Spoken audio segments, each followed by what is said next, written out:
kita lihat banking yang lain cenderung melemah ya, BNI relatif stabil. Kita lihat juga tadi sempat lowest level di 4270, ditutup menguat di 4370 dari lowest levelnya. Recommendation di sini 4350 ya untuk buy and weakness. Stop loss-nya below lowest level tadi di 4280. Take profit level kalau kita lihat di sini ada major resistance di 4550. Masih menjadi acuan untuk target menengah jangka pendek.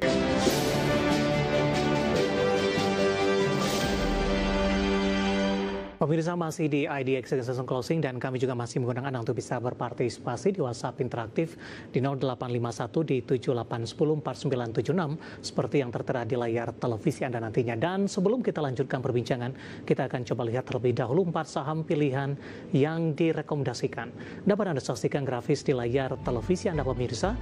Ada UNTR direkomendasikan buy on weakness, supportnya di 27.200, resisten hingga ke 28.500.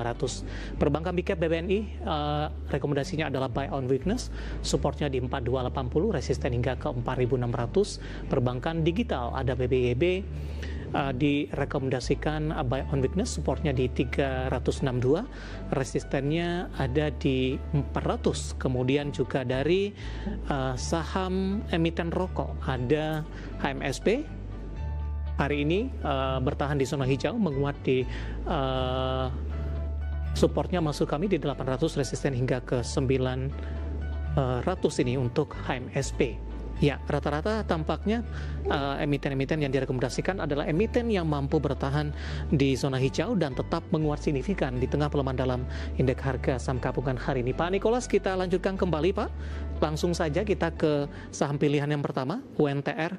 Hari ini di 2,86% penguatan di 27.900. Malahan di sesi pertama pada pagi tadi dibuka di zona merah, kemudian cenderung menguat sampai dengan posisi penutupan. Analis dan pertimbangan merekomendasikan untuk UNTR dan buy on weakness di level berapa? Oke, untuk UNTR kalau kita lihat dari awal perdagangan harganya resilient ya, bahkan ditutup full body candle, jadi bisa diasumsikan harganya lumayan resilient di tengah market yang bearish. Lalu secara teknikal juga sebenarnya trennya masih bergerak di dalam tren bullish pasca ex-dividend kemarin tanggal 8 ya. Jadi kalau kita lihat di sini boleh buy on weakness ya. Sampai ke closingan hari ini boleh buy on weakness, pertimbangan di level 27.700 sampai 27.500 untuk level buy-nya. Stop loss-nya below 27.000. Untuk TP level mungkin boleh aim jangka pendek ke 28.500. Mungkin seperti itu untuk UNTR. Baik, ada perubahan tidak Pak jangka menengah untuk target UNTR dengan posisi penguatan yang terjadi hari ini? Intraday sempat ke 27.925. Untuk saat ini belum ada perubahan, cuma mungkin kalau mau main swing agak lebih panjang, medium jangka panjang boleh aim ke 28.500 selama level support majornya di 27.000 belum di break. Baik. Penutupan hari ini di 27.900 menguat di 2,86% dan lagi-lagi keputusan investasi tetap ada di tangan pemirsa IDX Channel. Kita beralih ke saham pilihan selanjutnya dari perbankan big cap, buy on weakness, supportnya tadi di 4.280 dan resisten hingga ke 4.600. Sementara di penutupan perdagangan sesi kedua, ketika dari beberapa saham perbankan big cap lainnya lebih cenderung tertekan, BBNI ditutup stagnan. Tadi sempat menguat ke 4.450 dan tertekan ke 4.270. Analisis dan rekomendasi untuk BBNI, Pak Nicholas. Oke, mungkin seperti yang Mas David mention tadi, kalau kita lihat banking yang lain cenderung melemah ya, BNI relatif stabil.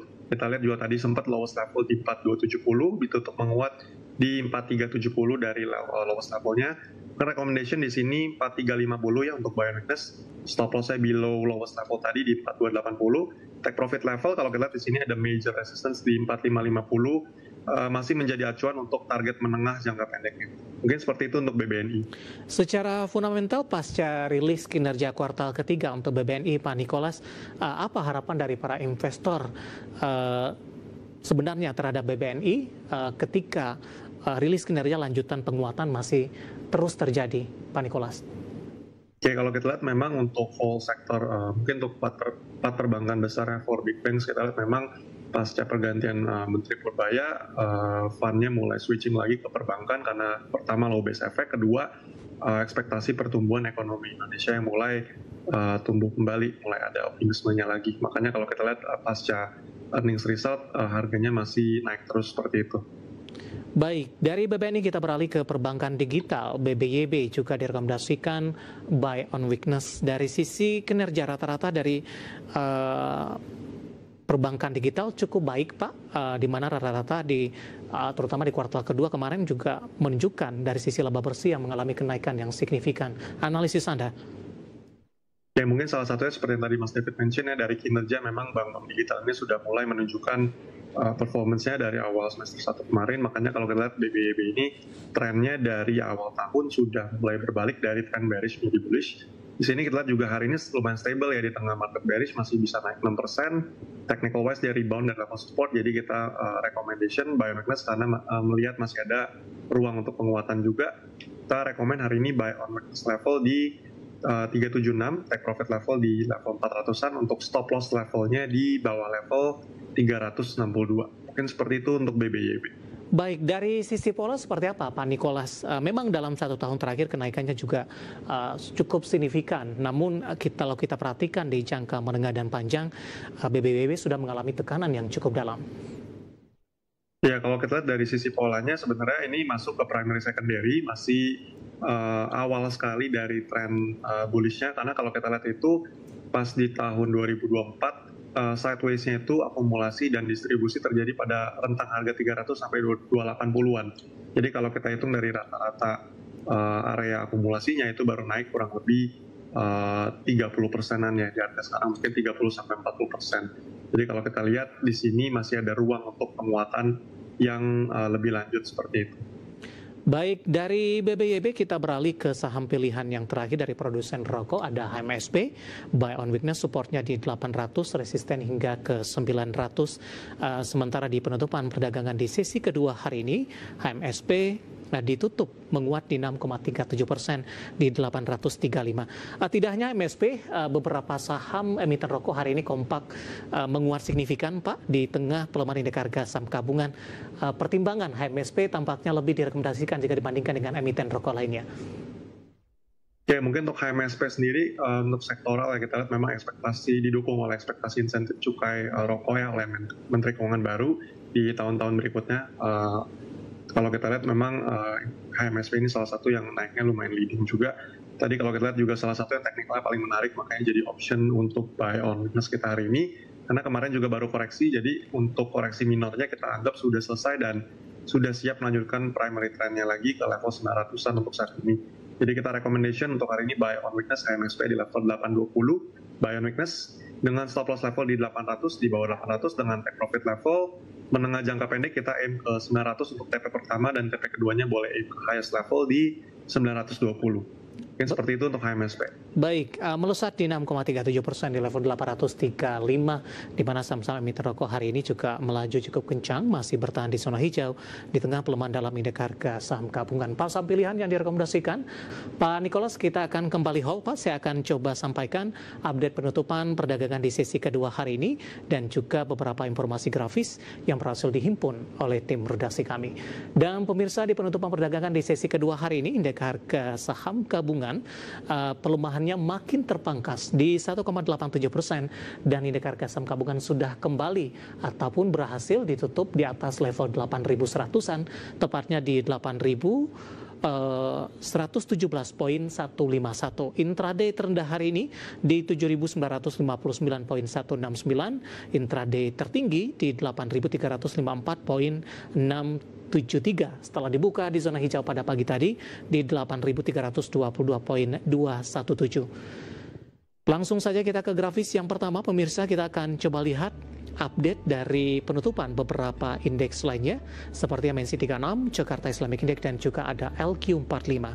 Dapat Anda saksikan grafis di layar televisi Anda, pemirsa. MNC 36 ditutup melemah di 0,37%, Jakarta Islamic Index melemah dalam di 1,05%, LQ45 melemah di 0,43%, namun masih bertahan di atas level 800-an, tepatnya di 824.529. Grafis selanjutnya rotasi pergerakan sektoral.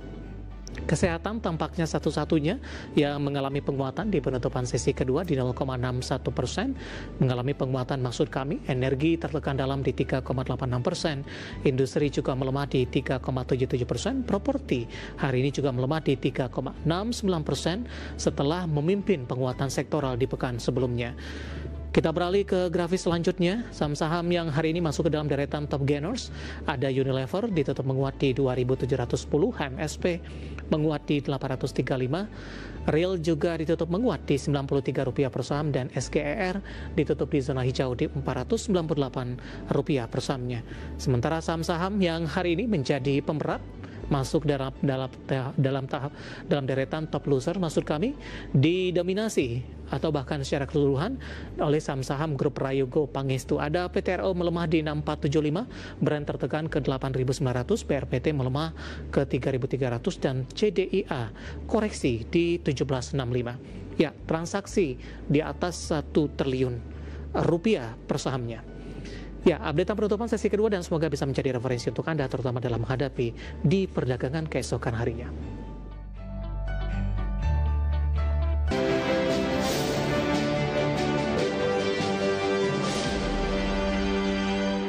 Kita sudah sampai di segmen terakhir dan terima kasih untuk Anda yang masih bergabung bersama dengan kami, Pak Nikolas. Waktu kita cukup terbatas, langsung saja kita ke pertanyaan selanjutnya. Ini ID dari WhatsApp-nya ada Ting ini, menanyakan saham COCO, Pak. COCO sudah punya di harga 352. Apakah ini masih uptrend, support dan resistennya untuk COCO? Oke, mungkin untuk Koko hati-hati ya, karena technical wise dia masih ada ruang untuk koreksi. Karena kalau kita lihat belakangan ini 3 hari dari tanggal 13 Oktober itu reject di level resistance yang sama, menandakan ada distribusi ya di level average 40 sampai 420-an, 425. Jadi kalau kita lihat di sini masih ada ruang untuk dia koreksi dulu sebelum dilanjutin penguatan. Mungkin ruang penurunan sampai ke gap level di 308 sebelum dia lanjutin penguatan. Jadi untuk saat ini mungkin boleh hold dulu. Ada 2 option, mungkin boleh hold dulu atau boleh sell on strength dulu dan reaccumulate di level supportnya 306. Mungkin seperti itu untuk Koko. Baik, ketika sell on strength, Pak, tapi lagi-lagi nih keputusan investasi tetap ada di tangan pemirsa IDX Channel. Ingin buyback kembali di level berapa? Kalau mau buyback tadi seperti yang saya mention di 308 sampai 306 karena ada level gap di situ yang belum ditutup. Baik, di level support ya Pak, yang disebutkan tadi 308, 306. Jawaban untuk Koko, Koko 356 melemah di 3,78%. Sudah profit sebenarnya di 352. Lagi-lagi keputusan investasi tetap ada di tangan pemirsa IDX Channel. Selanjutnya tidak menyebutkan nama dan lokasi, Pak, menanyakan saham Raja. Sudah direkomendasikan masuk tidak? Baru ingin masuk di pelemahan cukup dalam hari ini untuk Raja. Ya, untuk Raja mungkin tergantung ya besok di openingnya gimana, karena closing hari ini nampaknya masih didominasi oleh penjualan, unlike Brent tadi masih didominasi oleh buying power yang cukup dominan. Cuman kalau Raja, kalau kita lihat di sini closingnya masih relatif lemah di bawah 4.000 ya, psychological support. Jadi it depends besok openingnya di atas 4.000 masih kuat atau enggak. Kalau dia gagal untuk lanjutin penguatan, mungkin masih ada ruang untuk penurunan ke level 3.600 sampai 3.500 untuk menengah jangka pendeknya. Jadi mungkin seperti itu untuk Raja. Recommendation masih wait and see. Baik, sempat menyentuh di 5.600-an Pak. Bagaimana Anda melihat posisi pelemahan Raja hingga ke 3.890 di perdagangan hari ini? Oke, kalau kita lihat melihat dari penguatan yang terjadi dari awal bulan Oktober sebenarnya masih cenderung wajar karena masih masuk ke dalam hanya cuma 61% dari penguatan harganya. Jadi selama itu belum 1:1 dari penguatan harga, kita lihat masih wajar dan masih ada peluang untuk rebound. Cuma memang membutuhkan waktu yang lebih lama untuk recover dibandingkan dengan koreksi yang lebih singkat seperti itu. Baik. Selanjutnya juga tidak menyebutkan nama dan lokasi, menanyakan saham dari teknologi, Pak. Ada Wi-Fi, hari ini juga koreksi dalam 5,62% di 3.020. Intraday mampu memangkas dari sisi pelemahan. Support mungkin yang perlu diwaspadai, dan kalau ingin masuk di level berapa untuk Wi-Fi?